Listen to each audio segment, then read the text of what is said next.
A partir de este momento, comenzamos un nuevo estudio del libro de Apocalipsis. Amén. El día de hoy estaremos estudiando acerca del mensaje a la iglesia en Filadelfia. Amén. Los versículos a compartir se encuentran en Apocalipsis, capítulo 3, versículos 7 al 13.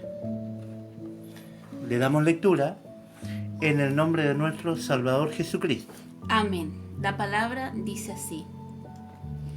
Escribe al ángel de la iglesia en Filadelfia. Esto dice el santo, el verdadero, el que tiene la llave de David, el que abre y ninguno cierra, y cierra y ninguno abre. Yo conozco tus obras.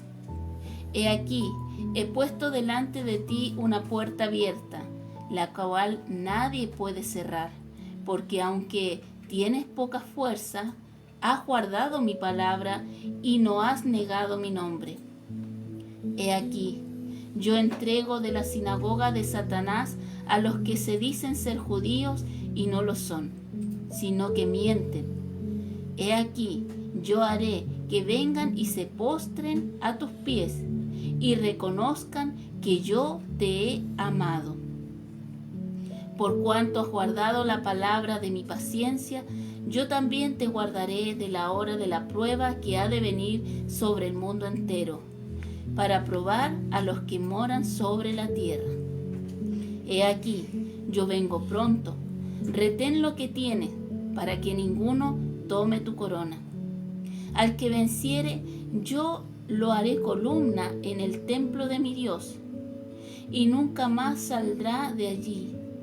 Y escribiré sobre él el nombre de mi Dios y el nombre de la ciudad de mi Dios, la nueva Jerusalén, la cual desciende del cielo.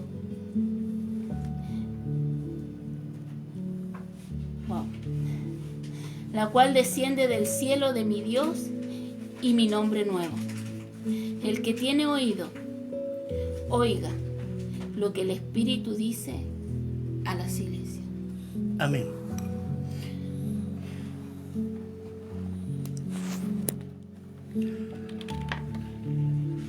Vamos a hacer una introducción y también un poquito de historia.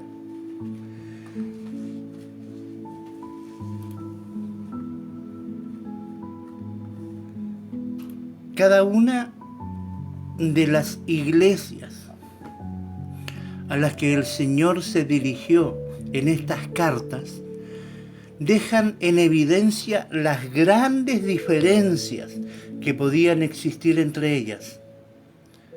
La fidelidad no era la misma en todas, y tampoco lo eran las circunstancias en las que tenían que dar testimonio de Cristo. Al estudiar y conocer las distintas realidades, resulta asombroso ver lo opuestas que podían llegar a ser. Nuestra mente finita nunca logrará comprender los designios de Dios por méritos propios. Y si llegamos a entender algo, será única y exclusivamente por gracia y misericordia de Dios. Conocer estas realidades tan opuestas nos preparan para cuál sea la buena voluntad de Dios con nuestras vidas. En los próximos versículos veremos cómo Dios libra a la iglesia de Filadelfia a la hora de la prueba, a diferencia de la iglesia en Esmirna, a la que Dios permite que pase por tribulación. A veces pensamos que Dios actuará siempre de la misma forma. Y en nuestro caminar como cristianos nos toca toparnos con creyentes que parece que todavía no sale la petición de sus labios y Dios ya ha suplido. mientras otros deben resignarse a un esfuérzate y sé valiente, secarse las lágrimas y seguir dando la buena batalla.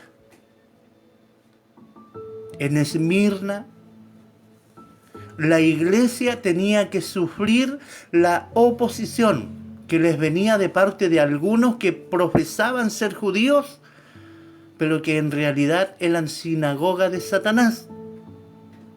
Mientras que ahora en Filadelfia, el Señor iba a hacer que los que se decían ser judíos, aunque eran sinagoga de Satanás, vendrían y se postrarían delante de sus pies de los creyentes y reconocerían que Dios los había amado. Esto sigue siendo una característica muy común en las iglesias de hoy en día. Hay países donde las iglesias tienen las puertas abiertas de par en par para predicar el Evangelio, mientras que en otros lugares los creyentes sufren persecución permanente. Finalmente, todo depende de los propósitos de Dios para con su pueblo. Como podemos ver, cada caso es distinto y Dios permite que seamos probados de diferentes maneras y como Él crea más conveniente para nuestras vidas. Filadelfia fue fundada en el año 189 a.C. por el rey Eumenes II de Pérgamo en la ruta que unía a Sardis con Colosas. Era conocido como la Puerta Oriente, por estar situada en la ruta principal del correo imperial desde Roma al este. La ciudad estaba ubicada encima de una placa tectónica que le llevó a sufrir continuos terremotos. En el año 17 después de Cristo, Filadelfia fue destruida por completo a causa de un gran terremoto, siendo reconstruida por Tiberio. Como resultado de esto, quienes sobrevivieron tenían miedo y la mayoría vivían fuera de las murallas y otros decidieron emigrar de la ciudad de Filadelfia. Esta ciudad cambió 3 veces de nombre. Primero se llamó Filadelfia, que en griego significa el que ama a su hermano. Esto se debió a su fundador, Eumenes II, que de ese modo quiso honrar a su hermano Átalo II. Después del terremoto del año 17, Tiberio prestó una generosa ayuda para reconstruirla y por eso recibió el nombre de Neo Cesarea en su honor. Y medio siglo más tarde, bajo el gobierno de Vespasiano, volvió a cambiar nombre por el de Flavia.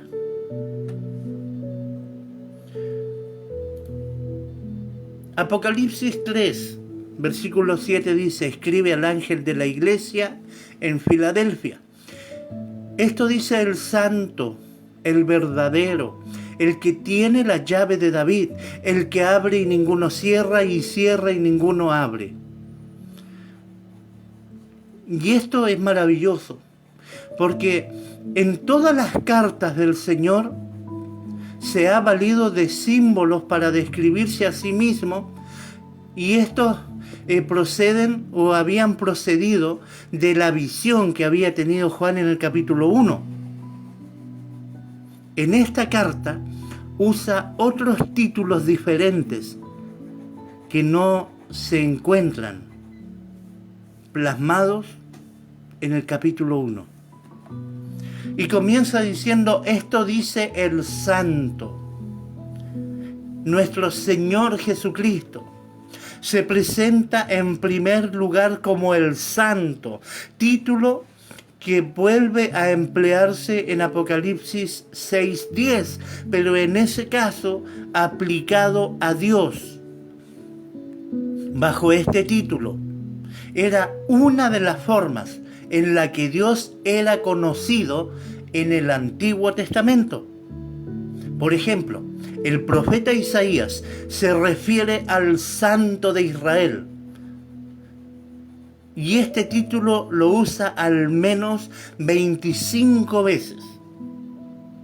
Podemos concluir entonces que la identificación de Jesucristo como el Santo es una clara confirmación de su poder, de su divinidad, de su deidad, de su comunión con el Padre. El segundo título que recibe es el verdadero, y sirve para indicar que Cristo es digno de completa confianza, porque Él es real y genuino en todo lo que dice. Y cuando Él dice que es el verdadero, y Filadelfia con un nombre del que ama a su hermano, este verdadero, este Jesús de Nazaret, este Jesucristo, este Rey de Reyes y Señor de Señores, Él anhela que nosotros podamos confiar ciegamente en Él, como nuestro hermano, como nuestro amigo. De hecho, Jesús mismo dice: ya no os llamaré más siervos, sino que diré amigos. Él anhela ser nuestro amigo. Yo no sé cuántas veces usted ha necesitado, cuántas veces ha estado a punto de llamar a alguien, porque necesita desahogarse, necesita hablar, necesita conversar, necesita que alguien te escuche. Y Jesús está ahí. El verdadero está ahí para escucharnos. Él está con su amor genuino, verdadero.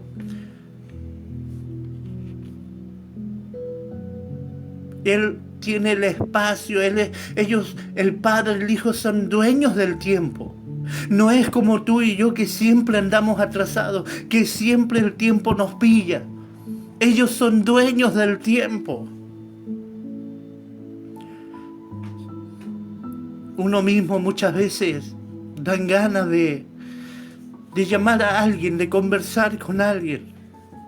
De pronto desahogarse de lo mal que lo está pasando, de lo que está sucediendo, de lo que ve a su alrededor. Hoy estuve a punto de llamar a uno de ustedes. Al final terminé conversando con este amigo verdadero, con este amigo real, genuino. Porque todos pasamos por aflicciones, porque todos pasamos por algunas pruebas y dificultades. Y de pronto queremos llamar a alguien. Y de pronto también no lo hacemos porque entendemos que el tiempo mío no es el de otro, o el tiempo suyo no es el mío. Muchas veces ingresan llamadas a mi teléfono y no las puedo contestar porque estoy en medio de un estudio o estoy haciendo algo que necesita de toda mi atención. Dios me perdone si quizás me estoy convirtiendo en una persona de mucha letra y no en poder contestar en el momento que quizás alguien necesita. una palabra necesita ser escuchado. Que Dios me perdone si no estoy haciendo bien mi labor. Pero hoy en día, en este tiempo, nos hemos dedicado al estudio de la palabra, a la enseñanza de la palabra. Amados, y no es llegar y ponerse detrás de un teléfono, detrás de un micrófono y vamos a hablar cualquier cosa que se nos venga a la cabeza. Tenemos que prepararnos para esto. No es llegar y hacer un montón de estudios y dejarlo y después los vamos repasando o se los vamos entregando. No hay como la comida recién hecha. No hay como un plato caliente de comida. Y es lo que hemos intentado hacer día tras día. Poner pan en la mesa para que los que están hambrientos de la palabra de Dios puedan saciarse y puedan compartir con aquellos que necesitan, que quizás nunca en su vida han recibido comida de verdad. Porque muchos están acostumbrados a vivir de pancito de vida, pero nunca una comida contundente. Y muchos rehúsan a escuchar la palabra de Dios y prefieren escuchar solamente seguir escuchando alabanza y seguir mandando y mensajes cortitos. Pero eso no alimenta. Esto es lo que nos hace crecer. El segundo título que Jesucristo recibe es el que tiene la llave de David, el que abre y ninguno cierra y cierra y ninguno abre. Como en ocasiones anteriores, el Señor se sirve de un personaje del Antiguo Testamento para expresar su mensaje a esta iglesia. En esta ocasión, la cita proviene del libro de Isaías. En Isaías 22:22, donde dice: y pondré la llave de la casa de David sobre su hombro, y abrirá y nadie cerrará, cerrará y nadie abrirá. Para entender esto vamos a tener que abrirlo. Comencemos entendiendo a quién se refería inicialmente esta profecía, para luego pensar en cómo se aplica al Señor Jesucristo. En los días del profeta Isaías gobernaba el rey Ezequías, quien tenía un cortesano llamado Sebna, el cual actuaba como mayordomo, algo así como jefe de personal que se encargaba de controlar la entrada al palacio real. Una posición que atribuía la autoridad más elevada en el reino. Este hombre había actuado de forma impropia en su cargo, buscando su propio beneficio personal. Como consecuencia, el profeta le anuncia que sería transportado por Dios en un duro cautiverio y que sería reemplazado en su puesto por un hombre justo y honrado llamado Eliakim. En este pasaje de Isaías hace mención acerca de él y Dios dice: pondré la llave de la casa de David sobre su nombre y abrirá y nadie cerrará, cerrará y nadie abrirá. Cuando leemos el pasaje de Isaías, que a todo esto se encuentra en el capítulo 22, nos damos cuenta que el pecado de Sebna había sido su autosuficiencia y la pomposa importancia que se daba a sí mismo. Por ejemplo, había esculpido una tumba para él en un lugar alto con la intención de perpetuar su nombre. También se había hecho de carros para gloria propia, Pero ninguna de esas cosas le habían o le iban a aportar seguridad, ni impedirían que fuera llevado en cautiverio. Este juicio de Dios vino sobre él, porque su comportamiento era inapropiado en un miembro tan importante de la casa real de David. Por eso es llamado vergüenza de la casa de tu Señor. Su pecado consistió fundamentalmente en aprovecharse de los beneficios que su cargo le otorgaban para promover su propia persona, intentando dejar una huella perdurable de sí mismo en la historia. Por lo tanto, era un hombre al que le gustaba hacer ostentación de sí mismo y que se sentía confiado frente al futuro. Pero Dios cambió todos los planes y le destituyó de su puesto, colocando en su lugar a Eliaquim. A diferencia de Sebna, Eliaquim, un hombre íntegro, responsable, que inspiraba confianza y respeto entre el pueblo, un hombre del que se dice que sería asiento de honra a la casa de su padre. Esto significa que no sería un hombre como Sebna, que buscaba su propia honra, sino que serviría con fidelidad a la casa de David. Sin duda, es un honor muy grande para él que fuera ascendido de ese modo.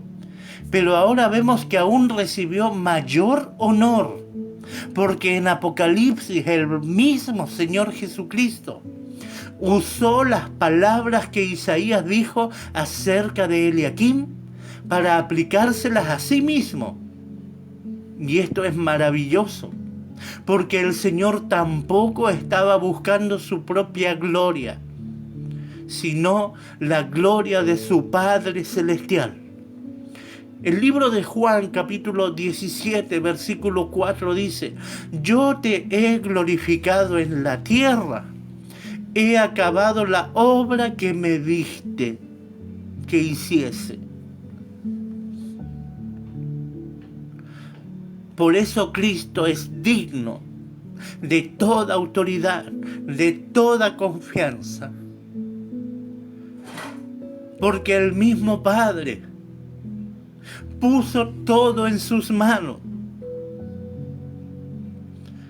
Si Él fue capaz de ser fiel a su Padre, con mayor razón será fiel a todas sus promesas.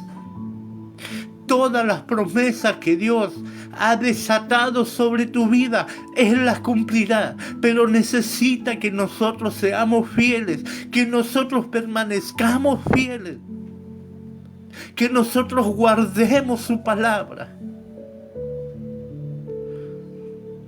Por lo tanto, ahora es el Señor Jesucristo quien tiene la llave de David, y Él mismo es el que abre y ninguno cierra, y cierra y ninguno abre. Esta llave es sin duda un símbolo de autoridad. Nadie puede interferir en lo que Él decide o hace, y solo Jesús determina quién puede entrar en su casa. Aunque aquí no se nos dice qué es lo que cierra y abre, recordemos que ya se nos ha dicho antes que Él tiene las llaves de la muerte y del Hades. Por eso cuando cantamos y por eso cuando oramos, por eso cuando ungimos a los enfermos, le decimos: Señor, que se haga tu voluntad, porque tú tienes la última palabra. Porque Él tiene la llave de la muerte y del Hades. Porque Él tiene la llave de la casa de David, que cuando Él abre ninguno cierra, y cuando Él cierra ninguno abre. Cristo ha abierto el camino a la salvación y nadie podrá cerrarlo. Pero tampoco Cristo puede empujar a nadie a caminar por este camino. Es una decisión que debemos tomar nosotros.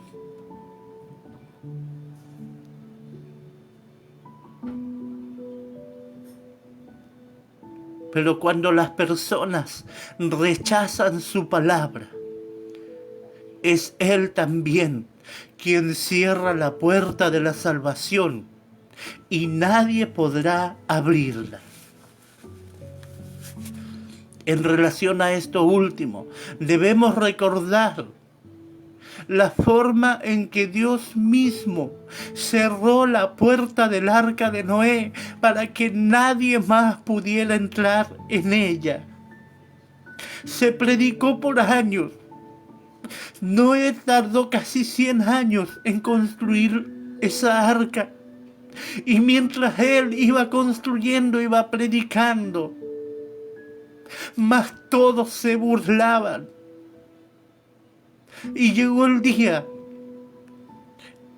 en que tuvieron que entrar. Y él y su familia hicieron ingreso en el arca. Y se cerró la puerta. Si no hubiese sido Dios quien cerraba la puerta, Noé habría abierto y muchos se habrían salvado.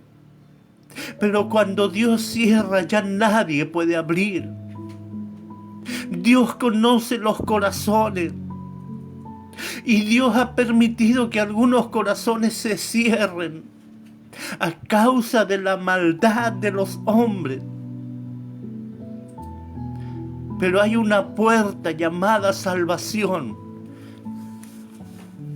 la cual aún permanece abierta. Y llegará el momento en que será cerrada.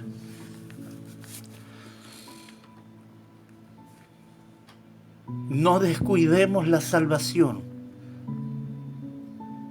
que nos ha sido impuesta, la salvación que nos ha sido otorgada.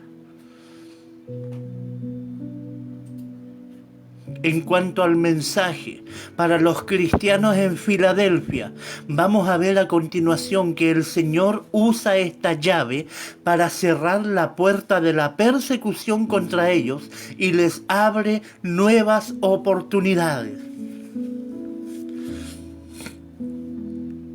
Apocalipsis 3:8 dice: yo conozco tus obras. He aquí he puesto delante de ti una puerta abierta, la cual nadie puede cerrar, porque aunque tienes poca fuerza, has guardado mi palabra y no has negado mi nombre. ¿A qué puerta se refiere? Esta puerta abierta se interpreta como una oportunidad para extender el Evangelio por medio de la predicación. Y esto no sería de extrañar, debido a que la misma expresión se usa de esa forma en otros pasajes de la Escritura. Por ejemplo, en el libro de los Hechos, capítulo 14, versículos 27, dice: y habiendo llegado y reunido a la iglesia, refirieron cuán grandes cosas había hecho Dios con ellos y cómo había abierto puerta de la fe a los gentiles. Primera de Corintios 16, versículos 8 y 9 dice: pero estaré en Éfeso hasta Pentecostés, porque se me ha abierto puerta grande y eficaz, y muchos son los adversarios.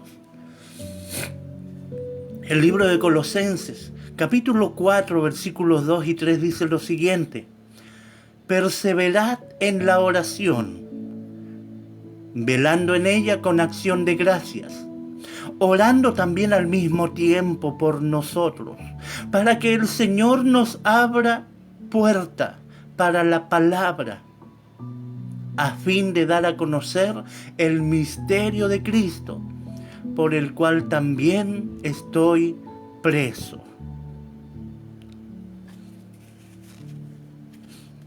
Estos dos versículos, amados, de pronto calan tan profundo en mi vida. Yo no sé en la suya, pero en este tiempo hemos pedido a ustedes que estén orando por este trabajo que estamos haciendo. Ustedes también han sido percutores de acciones de gracia. Han orado por nosotros para que el Señor nos abra y sostenga y mantenga esta puerta para la palabra, a fin de dar el misterio de Cristo, a fin de ampliar la salvación a los que se pierden, al fin de alimentar a los que necesitan de la palabra de Dios. Y a causa de esto, hemos estado presos en nuestros hogares, presos en este lugar. Bendita prisión, porque a través de este lugar hemos podido estar armando mensajes, estamos tratando de levantar, de alimentar espiritualmente. No tenemos la fuerza, al igual que Filadelfia, no tenemos la fuerza, la riqueza que otras iglesias tienen, que otras membresías tienen. No tenemos esa riqueza terrenal. Pero lo que Dios nos ha dado, estamos luchando para darle un buen uso.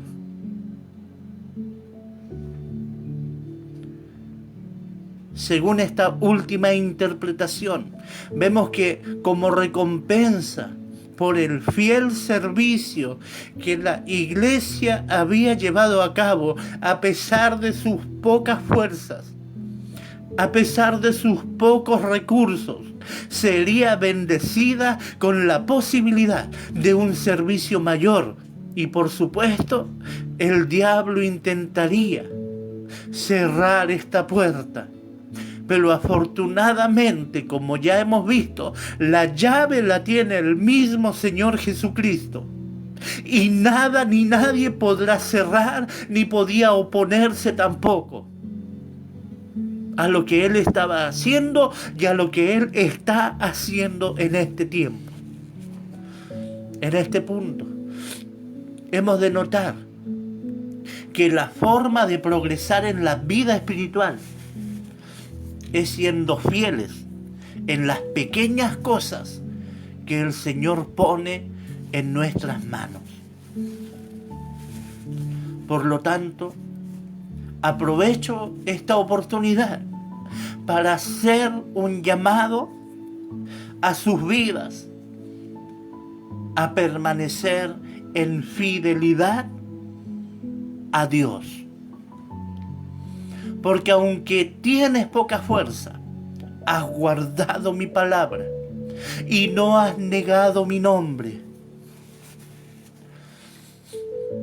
Al parecer, la iglesia de Filadelfia era pequeña.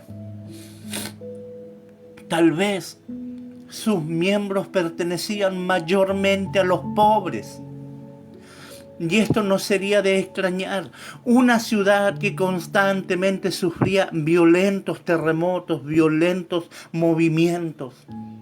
Sin embargo, reconocer la falta de recursos propios los hacía confiar en el Señor y en su poder.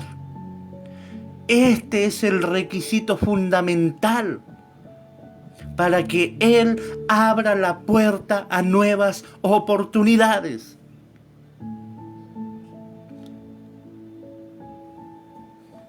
El hecho que los cristianos tengan poco poder, poca fuerza, es algo extremadamente positivo ante Dios, porque el poder es fácilmente manipulable y se convierte en objeto de abuso, pero la debilidad lleva muy a menudo a la dependencia del poder de Dios. Solo que cuando Dios otorgue algo de gracia, solo que cuando Dios otorgue algo de luz, nunca pensemos que brillamos con luz propia, sino que es la luz de Cristo que brilla en nosotros. El Señor Jesucristo dice que los creyentes en Filadelfia habían guardado su palabra. Y esto debe caracterizar al pueblo de Dios: obediencia a su palabra. Ellos habían permanecido fieles al mensaje del Evangelio, sin alterar su contenido ni abrazar enseñanzas heréticas. Una iglesia que se dedique a la enseñanza de la palabra de Dios siempre será despreciada por los hombres y se convertirá en uno de los propósitos principales de Satanás. El enemigo de Dios, y ahora enemigo nuestro, no descansará ni se dará por vencido ante la enseñanza de la palabra de Dios. Satanás intentará tomar dominio de todo lo que está en sus manos para silenciar el mensaje, poniendo obstáculos, quitando las fuerzas, ejerciendo distracción. Endurecerá los corazones, luchará para corromper la enseñanza, mezclándola con otras cosas. Esta iglesia se nos presenta como un ejemplo de pureza en este sentido. Seguramente que en algún momento los creyentes habían sido tentados a negar el nombre de Cristo. Quizás muchas veces llegaron a decirle: mírate, mira, no vais para ni un lado. Mira cuántos años llevas y todavía no has podido crecer, no has podido avanzar. Quizás muchas veces llegan hombres y mujeres tratando de llenar nuestros oídos con alabanza, con palabras bonitas, con palabras dulces, envolvedores, pero que solamente van buscando el beneficio propio. Y no van por amor a la palabra ni por amor al nombre de Jesucristo. Muchos van por las iglesias quitando lo poco que puedan tener, para luego, cuando ya no hay nada, despreciarla y hablar mal de ella.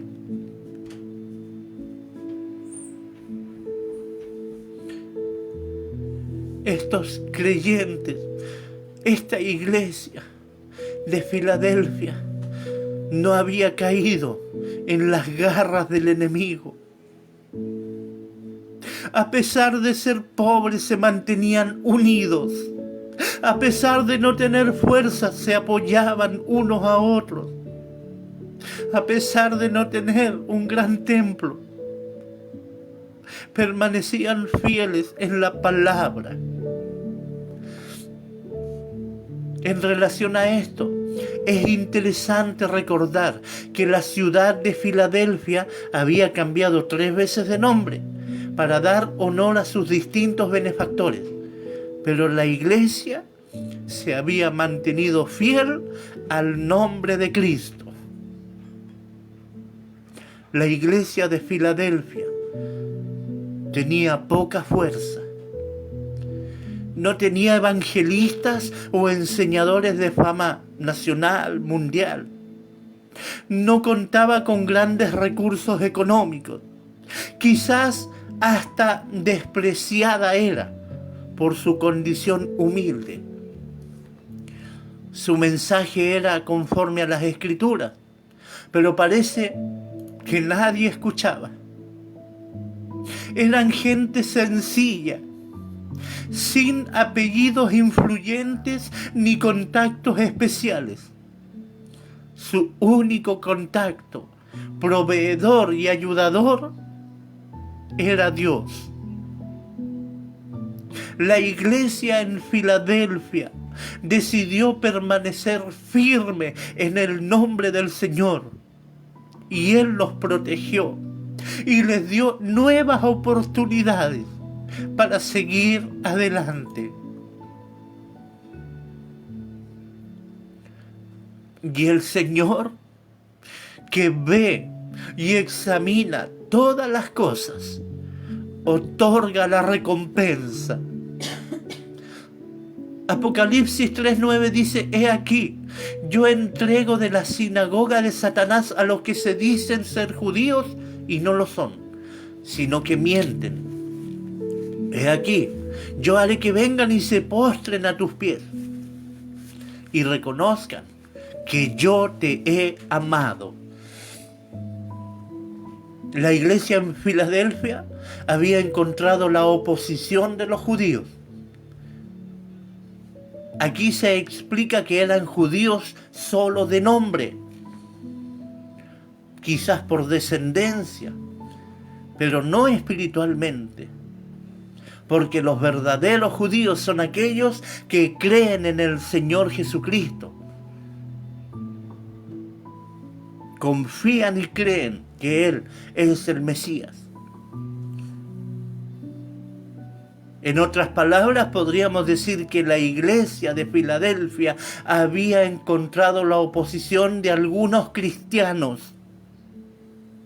Porque hoy día hay tanta denominación que algunos son cristianos por descendencia,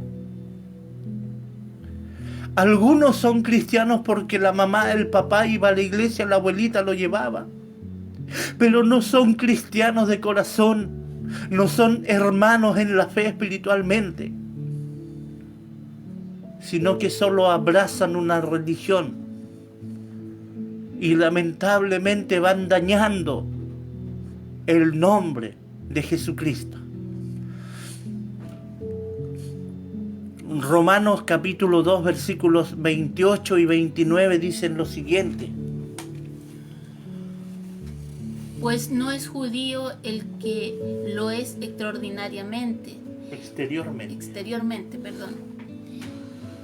ni es la circuncisión la que hace exteriormente en la carne, sino que es judío el que lo es en lo interior, y la circuncisión es la del corazón, en espíritu, no en letra, la alabanza del cual no viene de los hombres, sino de Dios.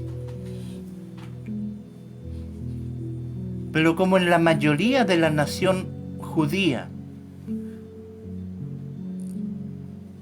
casi en su totalidad, los judíos rechazaron al Mesías. Sus sinagogas se convirtieron en fortalezas que Satanás usaba para combatir el cristianismo. El versículo indica que algunos de esos judíos se convertirían al cristianismo y la iglesia crecería.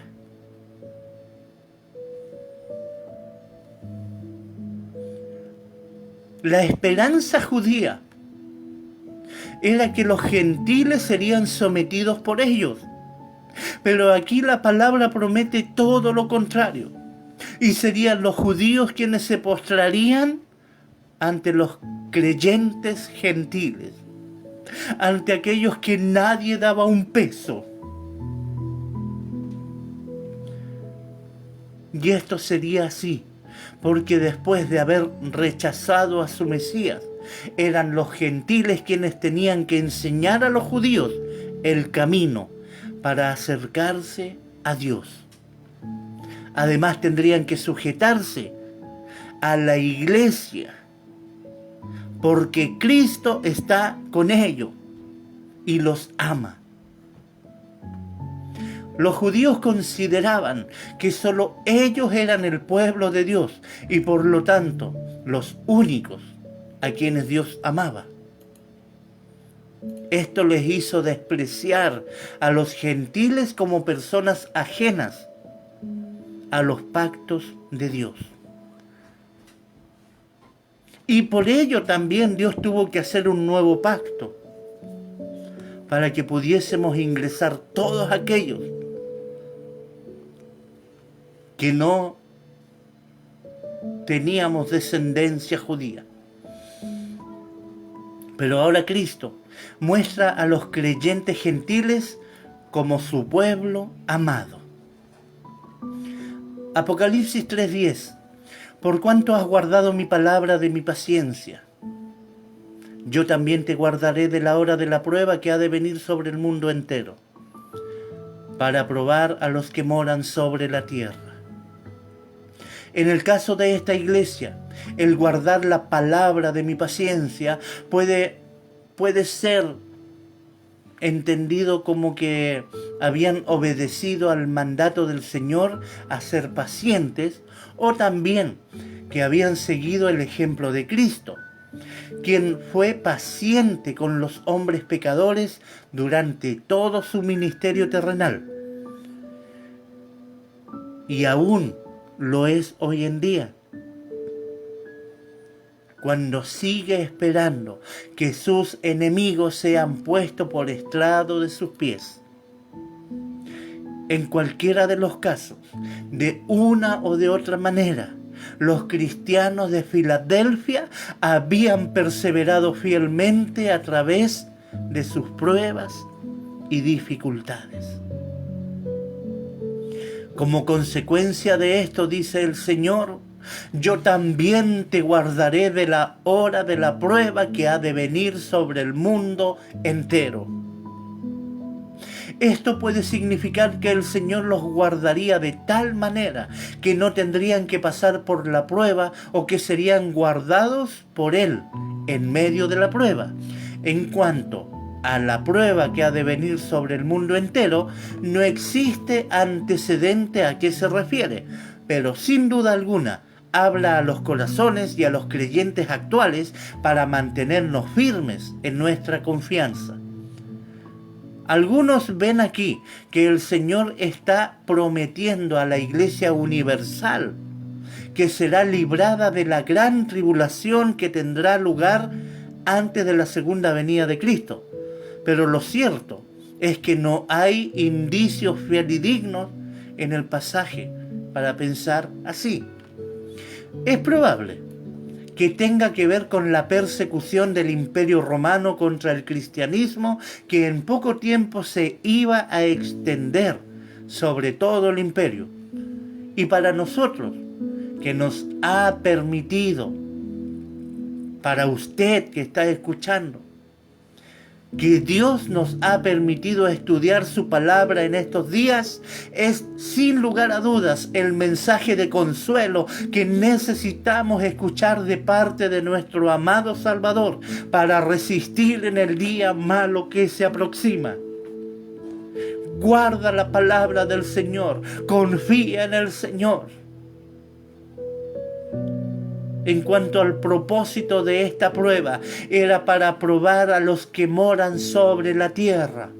Los habitantes de este mundo tendrían una nueva oportunidad para demostrar cuál era su posición frente al Hijo de Dios. Y viene la prueba sobre el mundo. Vendrá prueba sobre el mundo, sobre la tierra. Y usted y yo tendremos la oportunidad de ser probados y demostrar a quién somos fieles, a quién amamos más. Apocalipsis 3:11 dice: he aquí, yo vengo pronto, retén lo que tienes para que ninguno tome tu corona. Ahora el Señor resucitado habla de su regreso. He aquí yo vengo pronto. Su propósito es animar a su pueblo para que esté preparado para el encuentro con Él. Y de ese modo, ninguno tome nuestra corona.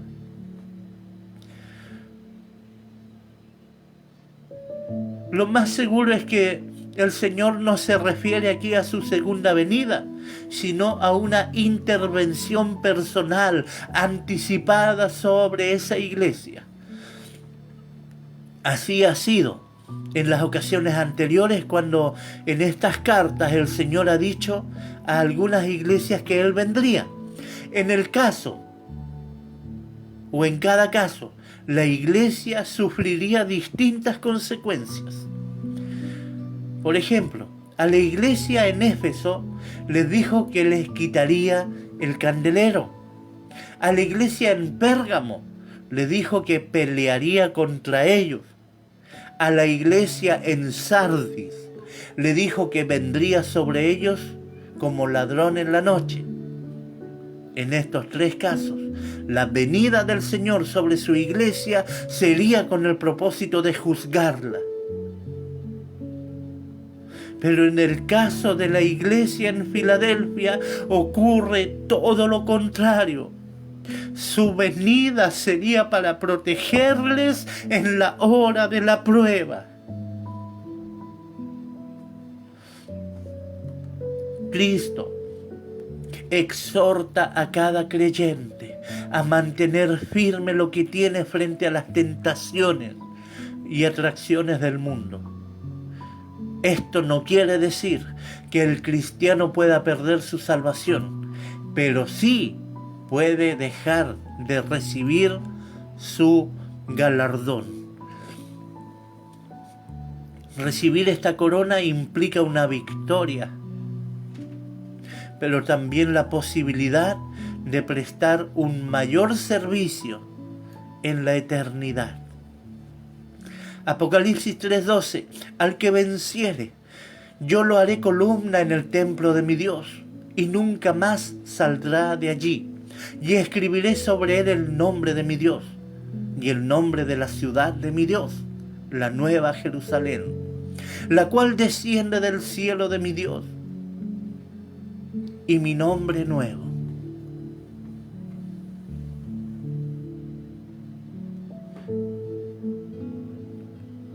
Todos estos son incentivos, promesas que Dios está dando a su iglesia. Yo le haré columna en el templo de mi Dios y nunca más saldrá de allí. Esto quiere decir que no solamente serán bienvenidos a la casa de Jesús, que no solamente serán bienvenidos en el templo de Dios, sino que formarán parte del templo de Dios. Y por lo tanto nunca tendrán que salir de allí. Esta es una promesa que debe dar seguridad a los creyentes para que mantengan la palabra de Dios con firmeza, para que guarden su palabra. Qué mayor honra que estar en el templo de nuestro Dios, en la casa del Padre. Vivir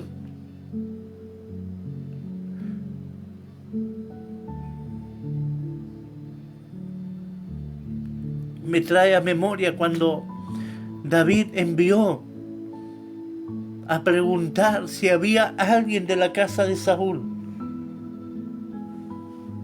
Y resulta que había uno lisiado de los pies,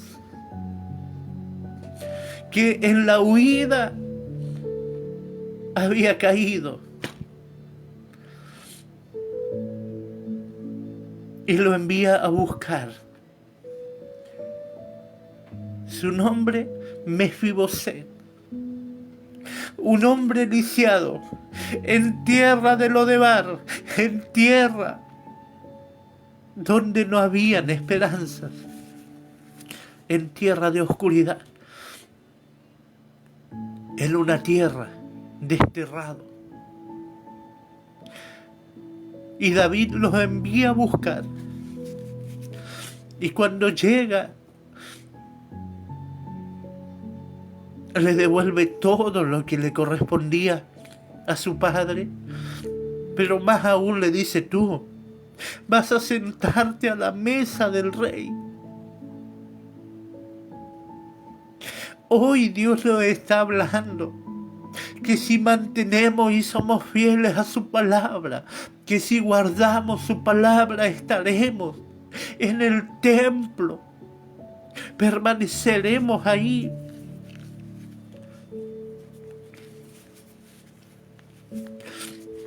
Qué maravilloso, qué hermoso estar frente al Rey de Reyes y Señor de Señores, permanentemente por toda la eternidad. Ser parte de algo importante. Quizás en esta tierra nadie te consideró, quizás en esta tierra nadie declaró una promesa, declaró sobre tu vida un buen pasar. Pero si guardas la palabra, si eres fiel, Él nos permitirá estar como columna en el templo de nuestro Dios. Y escribiré sobre Él el nombre de mi Dios y el nombre de la ciudad de mi Dios, la nueva Jerusalén, la cual desciende del cielo de mi Dios, y mi nombre nuevo. La idea es que ahora los verdaderos creyentes pertenecen a Dios. Y si una persona se acerca a ellos, podrá ver algo del carácter de Dios y de su ciudad eterna, la nueva Jerusalén, escrito en ellos. Por supuesto, no se trata solo de unos nombres escritos, sino que como columnas vivientes, los creyentes pueden hablar de forma personal de su experiencia en la casa de Dios. En cuanto al nombre nuevo de Dios, posiblemente se refiere al nuevo estado de cosas producidos por la consumación de la redención. Ahora Dios aparece de una forma nueva que no había sido posible antes que se consumara la obra de la cruz.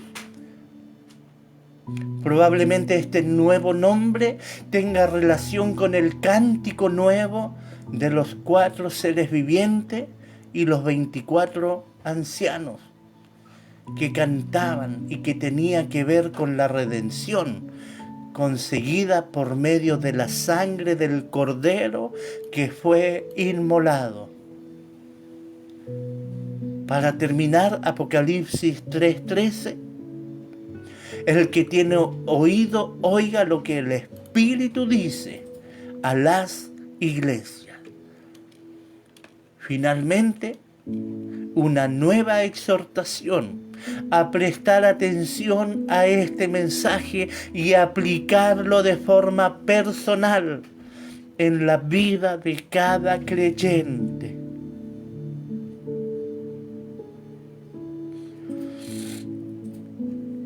Esta iglesia quizás se refleja muy bien con muchos de ustedes. Muchos de nosotros que no nacimos en cuna de oro, que alabamos y bendecimos el nombre del Señor, porque no siendo judíos, la salvación llegó a nuestras vidas. El hecho de ser gentiles, el hecho de venir del mundo, muchas veces ha generado un conflicto frente a aquellos que han nacido bajo el alero de una iglesia, bajo el alero de una congregación, bajo el alero de una familia cristiana. Tenía la edad de 14 años cuando me tocó vivir la llegada de unos hermanos que venían de Estados Unidos. En ese tiempo yo iba solo a la iglesia y habían familias que estaban completas, con jóvenes de la misma edad. Teníamos la misma edad. No tenía 14, tenía algo de 18, 19 años. Y cuando llegaron estos hermanos norteamericanos, hacían sus obras, nosotros estábamos ahí siempre. Nosotros éramos los guías para llevarlos, para traerlos. El punto es que los días que ellos tenían libres, al menos un día a la semana, estuvieron algo de 2 semanas. Y cuando ellos tenían un espacio libre, salían a conocer, dentro de ellos, Fantasilandia, McDonald's y todo eso que a ellos les gusta salir a conocer. Santiago, el Cerro Santa Lucía, cosas así. Quienes acompañaban al grupo que venía de Estados Unidos eran los hijos de aquellas familias grandes de la iglesia.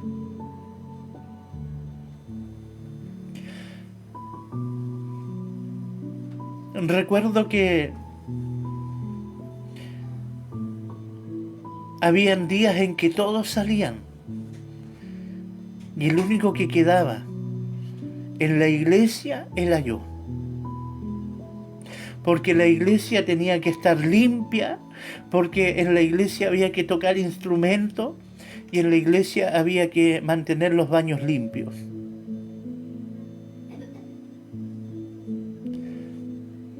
Muchas veces me sentí mal,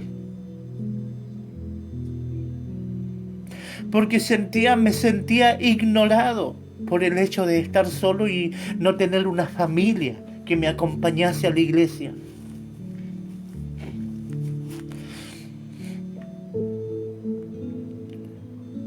Con el tiempo, Dios me fue levantando y me fue permitiendo conocer testimonios de grandes hombres que habían tenido que pasar por lo mismo.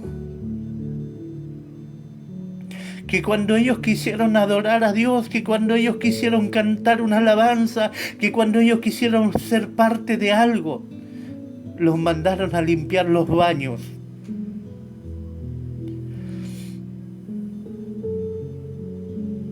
Y doy gracias a Dios porque es ahí donde Dios comienza a forjar nuestro carácter.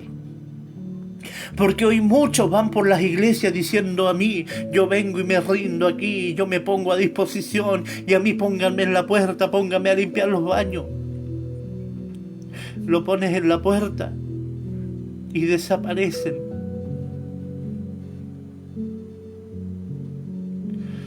Aman ser vistos, pero no aman la obra de Dios. Mas el llamado es para que permanezcamos fieles en la palabra de Cristo. No doblemos, no torzamos la palabra. Porque en la medida que nosotros hablemos esta palabra, aunque a muchos les va a doler, aunque muchos nos van a mirar con desprecio, con odio,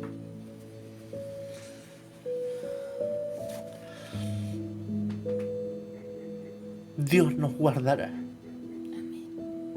Él nos cuidará. Él nos librará en la hora de la prueba. Jehová es mi pastor y nada me faltará. Pero yo debo permanecer fiel a mi pastor Yo debo permanecer fiel a su palabra. Muchos se levantarán. Muchas veces quizás te vas a sentir como a veces me siento yo. Muchas veces vas a sentir que habiéndolo dado todo, no sirvió de nada.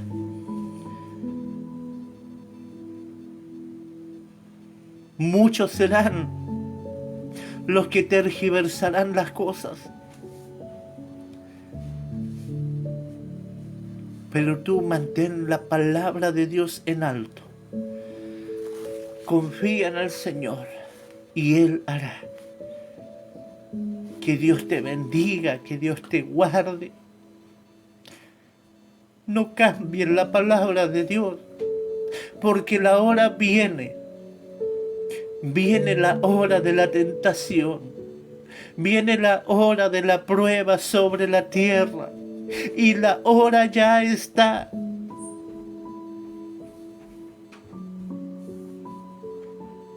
No dejes que te vacunen. No dejes que te pongan un microchip. Sé fiel al Señor. Y Él será tu pastor. Y habrá mayor recompensa en el reino de los cielos. Si nos toca pasar por el hambre, la peste, la destrucción, la guerra, la persecución, mantén la palabra de Dios en alto. Mejor es sufrir aquí, pero como el rico y Lázaro,